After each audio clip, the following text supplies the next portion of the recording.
Throughout the history of golf, we've grown to expect our champions to share a common look, a similar pedigree, and achieve success through a gentlemanly pursuit. I don't think anybody starting the week expected John Daly to win the 1991 PGA Championship at Crooked Stick. He had, this go-get-'em attitude. He had the blonde, flowing, long kind of hair in the back, and he's just taking out drivers on holes that some players might have played a little bit more conservatively. Hold your ears, everybody. Here it goes. Just watching him. Look where he's hitting. He was 9 withdrawals away from even having a chance to tee it up. And he gets into the tournament because Nick Price's wife goes into labor. Nick has to withdraw from the championship. On Wednesday evening, just 12 hours before the start of the first round, Daly drives from Memphis to Indianapolis. That's when John Daly got the call. Got in about 2 o'clock that morning at the Homewood Suites, I think it was, and I saw that light blinking. I knew something good's got to be coming of it, and boom, we just did it. As John Daly approaches the final hole in the third round of the PGA of 1991. I'm just going to go out and fire at the hole and see if I can't win this thing. Before his final round, carrying a 3-shot lead, Daly had even won encouragement from fellow competitors, including good luck wishes from the greatest of all time. Of course, the Sunday morning on the locker was Jack Nicklaus. Basically did say, go get him, Jack Nicklaus, and I still got that framed in my house. That was pretty cool. Everything just was perfect that whole week. It was a week that was just a big blur because it went by so fast. There is the man of the moment.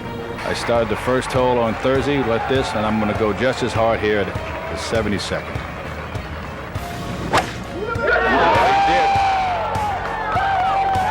And now listen, the applause won't stop. I've never seen anything like this. To me, it felt like there was 60, 70,000 people around that hole. I mean, lined up on 18, around the lake.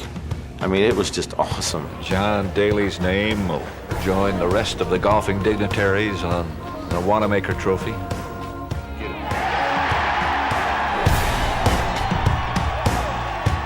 I did something that you dream of doing, but you just don't know if you could ever do it. The PGA Championship goes to John Daly. There's no question that John, used the gallery and used the fans as a motivator. They've been through thick and thin with me, but they relate to me through all the ups and downs I've had. The city of Indianapolis just embraced me, and I'll never forget it as long as I live.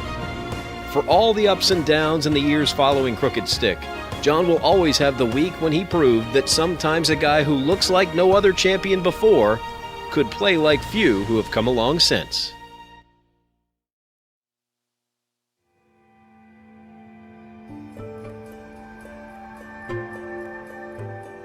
Look closely, and you'll find it. Amid the clutter, among the archives. It's tucked away here in this room on the 3rd floor of the Country Club. It is a story 1 century in the making. It is the story of American golf.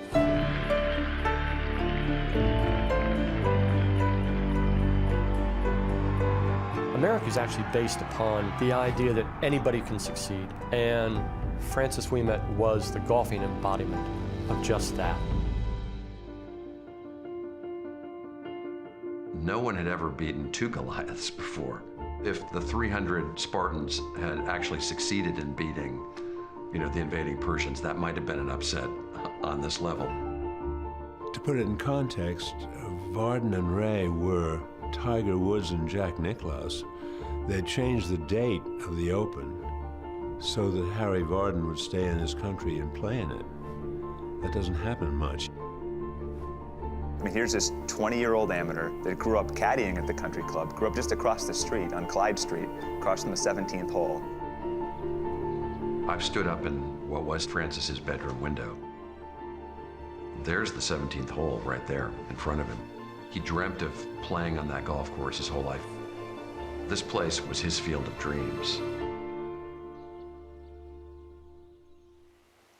Because the story is so improbable to begin with, the pivotal hole in both the final round and the playoff would have to be the hole that he grew up looking out his window at, the 17th.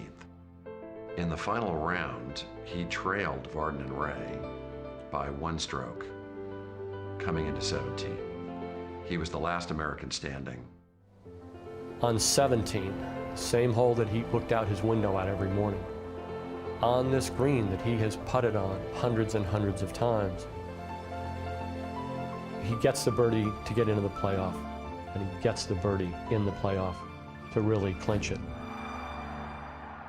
Be like Babe Ruth growing up across the street from the right field of Yankee Stadium. It was the most important hole he ever played in his life.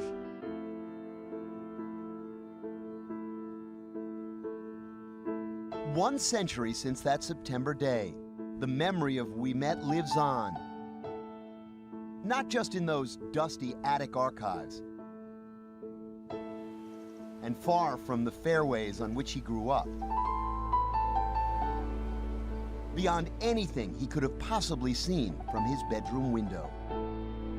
He was Christopher Columbus. He planted the flag.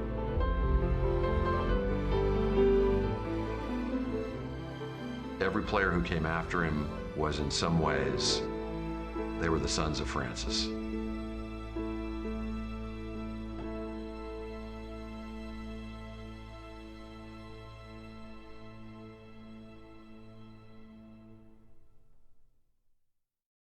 It was probably the most difficult golf course that I think I'd played at that point. So there was no expectations whatsoever that I was going to win the tournament. My world ranking was 169.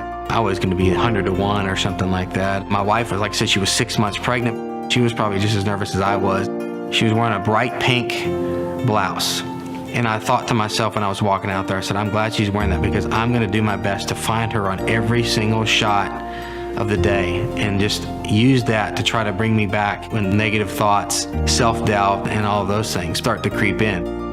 The PGA of America brings the trophy out there to show it off, and it's sitting there to the right, and I'm looking at it, and of course I'd answered a dozen questions, if not more, on what it would be like to have my name, you know, on the trophy. So those things are always in your mind, particularly when you see it for the first time. I needed to get off the first tee and just get out there playing. Next on the tee, from Memphis, Tennessee, John McNeil.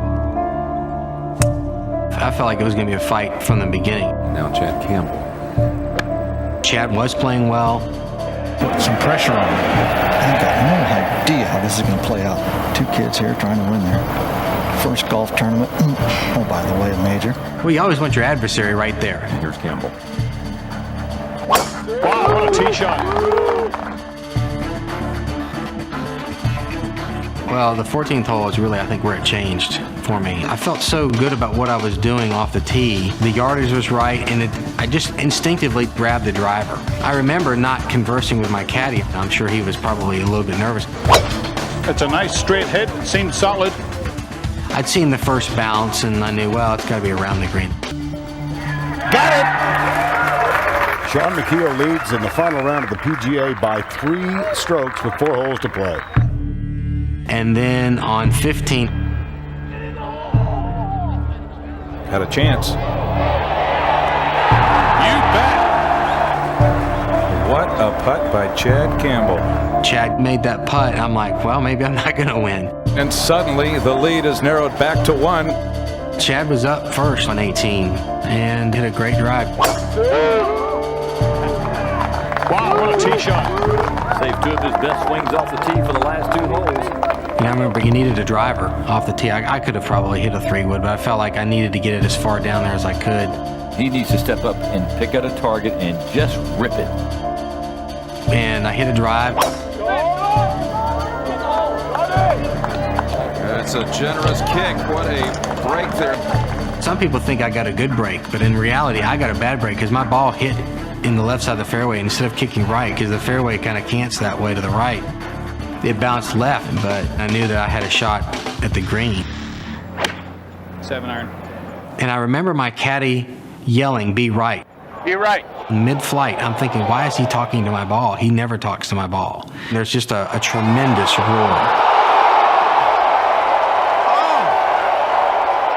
Had that won the PGA Championship lure. Does he have any idea, David, that he's inches from the hole? No, he does not know. From my perspective, I didn't know how close it was. You could see the ball in relation to the flag, but I've had holes where I've walked up and thought that I was an inch and I was 5 feet short or 5 feet long. Wait till he climbs the rise, the 45-foot rise fronting this green, and sees that he doesn't have to sweat this one out. Here he comes. Wait till he gets this peak. He knows now. When I got to the top of the hill and saw that I couldn't miss a 2-inch putt, it felt pretty good. I finally was going to win my first PGA Tour event. I saw my wife stand off to the left side of the green in that bright pink blouse that I'd found, all day. The first thing I said to my caddy, can I hit this putt left-handed? Absolutely unreal. Sean McKeel is the PGA champion.